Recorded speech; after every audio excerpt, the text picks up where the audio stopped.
Bonjour, bienvenue à l'atelier du Meeple, mon nom est Martin et aujourd'hui on regarde comment organiser Arc Nova.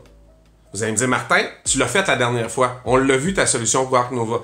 Oui, mais j'avais pas juste une solution, j'avais deux solutions. Ce que je vous ai présenté la dernière fois, c'est une version simple avec le séparateur en papier plume, avec des boîtes que moi j'avais déjà imprimées pour un autre jeu, hein, en plastique, mais que vous auriez pu faire tout aussi bien en origami. Alors ça fonctionne. Aujourd'hui, je vous propose une solution un peu plus technologique.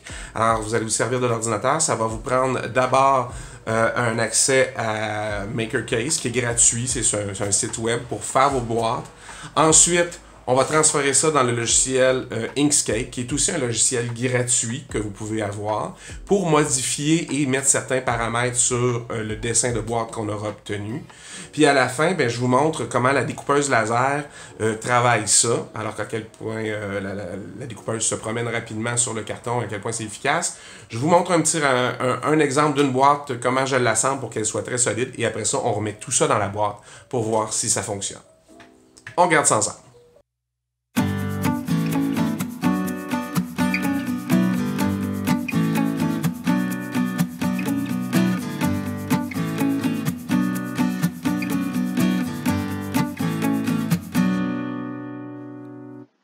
Bon, ben regardons comment on fait. D'abord, on va sur le site makercase.com.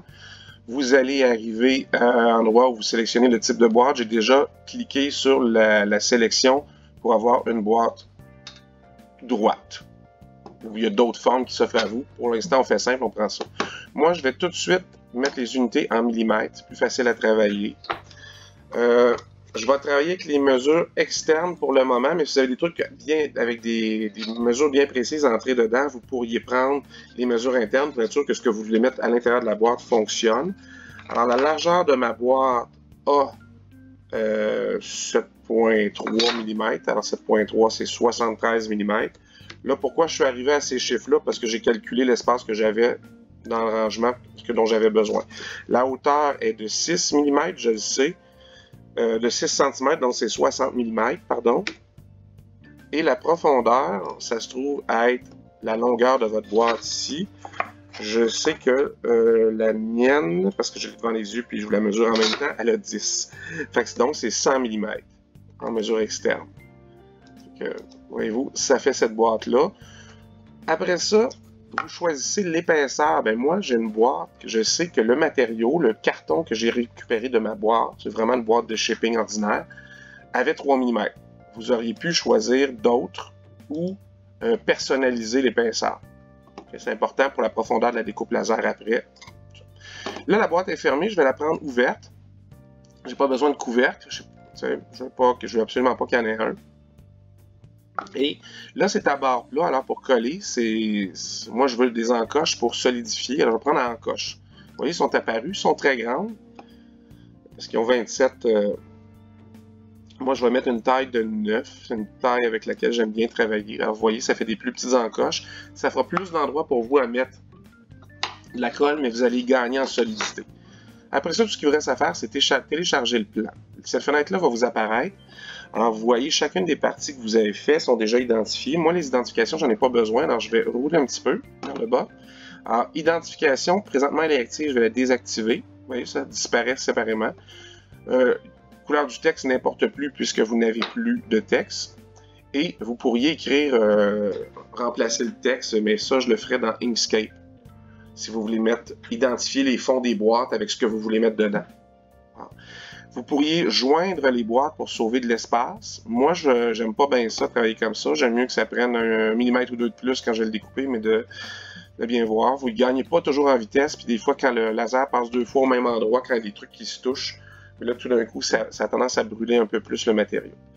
Vous allez l'enregistrer en format SVG et vous allez tout simplement vous lui donner un nom. Alors moi, je vais l'appeler Box One SVG et je vais tout simplement l'enregistrer. Alors, on se retrouve de l'autre côté dans Inkscape directement. Alors, une fois ouvert Box One dans Inkscape, ça a l'air de ça. Alors, ce que je vais faire, c'est s'assurer que vous avez l'outil flèche en haut à gauche complètement. Et vous allez tout sélectionner ce qu'il y a devant vous. Et vous voyez que ça fait un grand rectangle plutôt que de séparer les éléments. Alors, on va aller dans Objet et on va dégrouper les éléments. Vous voyez, pouf, ils viennent de tous se séparer les uns des autres. Ça, c'est le fond. Et dans le fond, je vais mettre un cercle pour faire un trou, pour pousser les cartes avec mes doigts facilement. Alors, je vais venir chercher à gauche l'outil de cercle. Je fais un cercle à peu près dans le milieu, à peu près comme un vrai cercle. Alors, c'est important de le mettre, là, il est rouge, de le mettre de la même couleur que la découpe. Alors, c'est super important. Alors, je vais retourner, une fois que j'ai fait mon cercle, à l'outil de flèche pour sélectionner mon cercle, comme ça. Et si vous allez dans Fond et couleurs, vous vous assurez que le fond, le contour, pardon, ici, le fond, il n'y a pas de remplissage. Et le contour, que vous avez du rouge à pleine capacité, puis les autres à 0. Vous pouvez mettre le noir à 0 aussi, mais on voit, ça a tendance à faire disparaître. Moi, je le mets plein aussi, à 100, et vous avez une meilleure opacité au niveau du cercle. Ce qu'il faut faire maintenant, c'est avec notre outil de sélection, vous sélectionnez ça, et sélectionnez le fond et le cercle. Et on va aller dans l'outil d'alignement ici, et j'ai en dessous où c'est écrit zone de sélection à droite, le troisième icône, il y a une ligne centrale qui aligne tout. Je vais aligner de gauche à droite. Ça va corriger mon cercle juste ici. Et je vais faire la même chose juste en dessous, c'est de haut en bas. Vous avez des objets avec une ligne centrale rouge. Je vais cliquer dessus et oups, ça a repositionné mon cercle. Et tout d'un coup, mon cercle est centré. Alors, je veux plus que ces deux éléments-là bougent. Alors, je m'assure d'être toujours sur la flèche.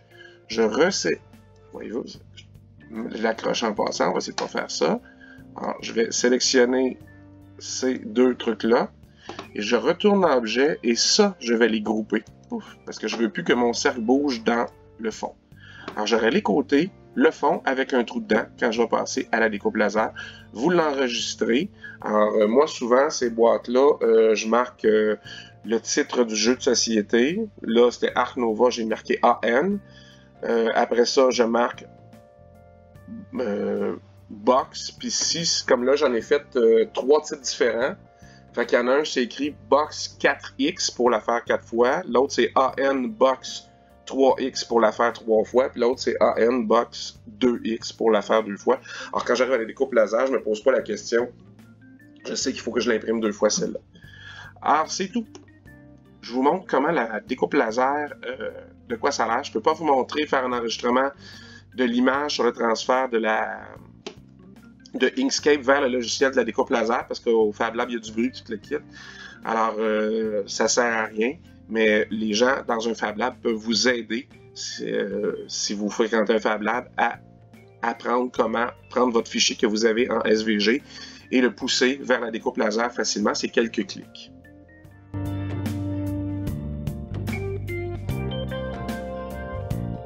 Alors, je vous montre un peu comment je fais. C'est assez simple. Alors, pour chacune des petites boîtes que j'ai coupées tantôt sur la découpeuse laser, j'ai besoin du fond, puis des 2 morceaux. Je prends 2 morceaux pareils pour les côtés, parce qu'ils vont s'alterner, évidemment, pour bien entrer les uns dans les autres. Et vous pouvez tout faire ça d'avance, c'est-à-dire que vous prenez, moi j'ai mis avec un petit pinceau comme ça, un petit peu de colle, et vous en mettez sur un seul côté, une petite goutte sur chacun des morceaux de casse-tête qui dépassent, si vous voulez. Vous n'en avez pas besoin d'énormément, parce que là, vous en mettez à chaque. Vous voyez bien que, comme ça, le premier est fait. Je vais le mettre ici pour pas mettre de la colle partout.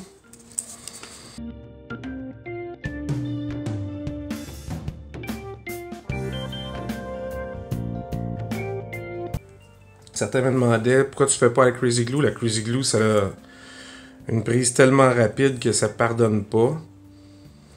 La colle chaude prend trop d'espace, c'est-à-dire qu'elle fait un moton qui durcit et avec lequel j'aime pas travailler tellement. Alors c'est assez simple.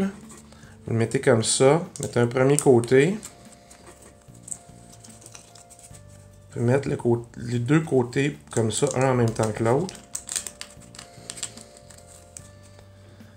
Vous trouvez le côté qui manque comme ça. Et l'autre, vous venez le déposer tout doucement. Comme ça. Vous allez peut-être devoir écarter la boîte un petit peu. Puis une fois que ça c'est fait, bien, vous allez mettre la pression égale de chaque côté. Et moi, je prends mon petit pinceau et dans les coins, je viens enlever autant dans le fond que sur les côtés en remontant l'excédent de colle qu'il pourrait y avoir. Ça va faire un fini plus joli, puis ça ne fera pas de moton. Puis la colle, elle va coller de façon très transparente en séchant. Vous pouvez mettre un petit élastique autour comme ça ici, le temps que ça sèche. Mais c'est vraiment pas nécessaire, juste qu'il soit en contact comme ça pendant le temps de séchage. C'est peut-être 30 minutes, là, puis ça va être complètement sec, puis vous êtes bon. Ok, vous vous souvenez peut-être, la dernière fois, on avait fait un rangement en foam core avec des petites boîtes comme ça pour les... puis je vous avais dit, si vous... Ceux-là, je les avais fait à l'imprimante 3D. Je vous avais dit, si vous n'avez pas d'imprimante 3D, vous pouvez toujours le faire sans problème avec une masu comme ça sur mesure que vous alliez mettre ici. Ça fonctionne, c'est la version économique, c'est la version pas plus facile d'accès. Là, aujourd'hui, je vous présente complètement autre chose, c'est-à-dire qu'on reprend le même concept, c'est-à-dire qu'on reprend les mêmes séparations, mais je les ai fait, comme vous avez pu voir, une fois assemblés, ça donne ça. Alors, c'est quand même intéressant. Et c'est tout aussi facile de mettre les trucs dedans. Alors, tout simplement, on va transvider ça là-dedans. Et ces deux-là, le rouge, on dirait que je suis moins habile tout d'un coup. On va mettre la main. Voilà. Alors, vous avez vos petites boîtes comme ça. Qu'est-ce que j'ai fait après ça? Ben, j'ai fait des boîtes qui recréent l'espace comme ça ici. Cette fois-là, par exemple, les boîtes sont séparées.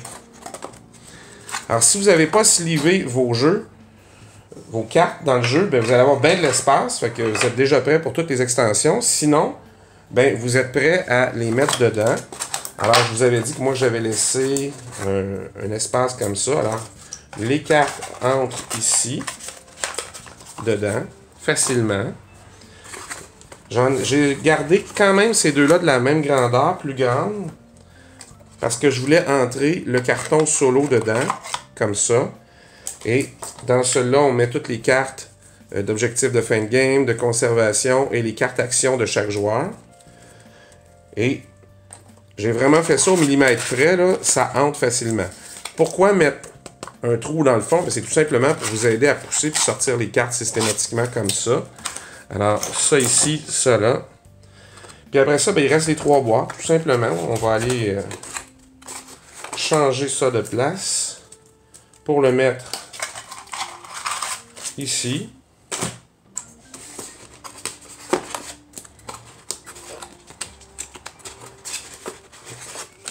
S'il y a de quoi, ça va être plus facile après ça, vous occuper de vos cartes et tout ça, parce que vous avez, plutôt que d'aller les chercher dans le fond comme ça, ben, votre réflexe, ce sera d'aller pousser à travers le trou que j'ai mis dans le fond. Tout simplement. Alors, j'ai vraiment fait ça pour que ça rentre très très juste, que ça bouge le moins possible. Et voilà, vous avez votre jeu d'organiser. Vous êtes prêt à repartir. Simple, hein? Mais ça prend quand même une découpe laser pour le faire. Deux solutions maintenant pour ranger Ark Nova. Vous avez la solution de base que j'avais fait en papier plume et en origami, si vous voulez. Et vous avez aussi la solution maintenant avec la découpeuse laser.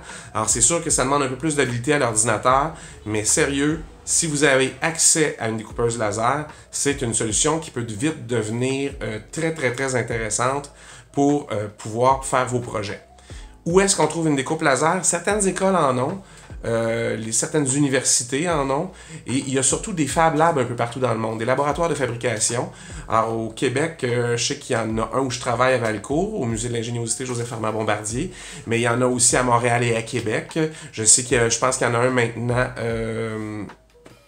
un peu plus au nord là, de Québec. Alors, il y en a en Europe un peu partout. Si vous tapez Fab Lab dans Google, vous allez en trouver plus ou moins près de chez vous, mais ça vaut la peine, c'est une option intéressante. Les coûts dans les Fab Labs sont souvent très bas pour s'abonner.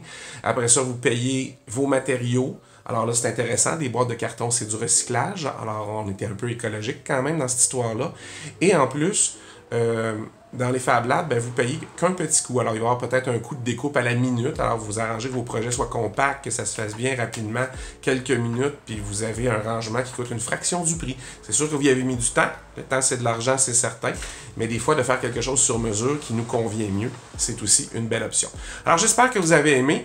Vous pouvez toujours vous abonner à la chaîne, cliquer la petite cloche pour être tout de suite averti lorsqu'une nouvelle vidéo va sortir. Ça nous fait toujours plaisir de répondre à vos questions. N'hésitez pas à en poser. En attendant, amusez-vous. On se revoit la prochaine fois. Au revoir.